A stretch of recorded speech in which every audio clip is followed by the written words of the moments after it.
स्वागत है आप सभी का मेरे यूट्यूब चैनल में। आइए आज देखते हैं भारतीय संविधान का एक महत्वपूर्ण चैप्टर मौलिक अधिकार। तो मौलिक अधिकार के संदर्भ में पिछला वीडियो आप लोग देखे होंगे। आइए आज देखेंगे अनुच्छेद 20 और अनुच्छेद 21, अनुच्छेद और 20 और 21।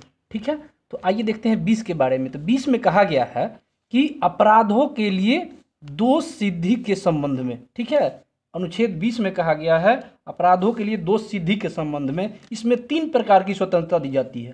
अपराधों के लिए दोष सिद्धि के संबंध में अनुच्छेद 20 में 3 प्रकार की स्वतंत्रता दी जाती है। इसमें सबसे पहला जो स्वतंत्रता है उसमें है एक अपराध के लिए सिर्फ एक बार सजा मिलती है।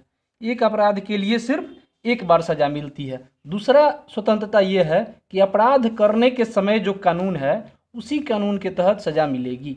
ठीक है, ये दूसरा स्वतंत्रता है। तीसरा स्वतंत्रता ये है किसी व्यक्ति को स्वयं के विरुद्ध न्यायालय में गवाही देने के लिए उसे बाध्य नहीं किया जा सकता है। तो ये 3 प्रकार की स्वतंत्रता हो गई।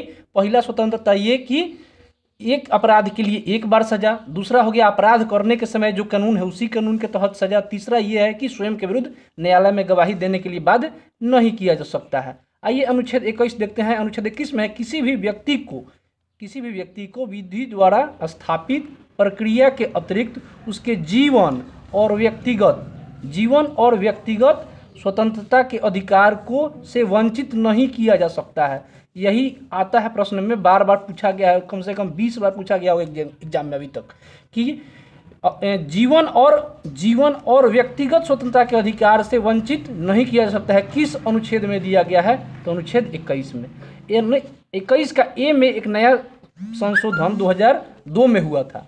86वां संशोधन जो 2002 में हुआ वो उसमें 21 ए में जोड़ा गया कि राज्य के 6 से 14 वर्ष के आयु के समस्त बच्चों को निःशुल्क तथा अनिवार्य शिक्षा उपलब्ध कराना ये राज्य सरकार की जिम्मेवारी है।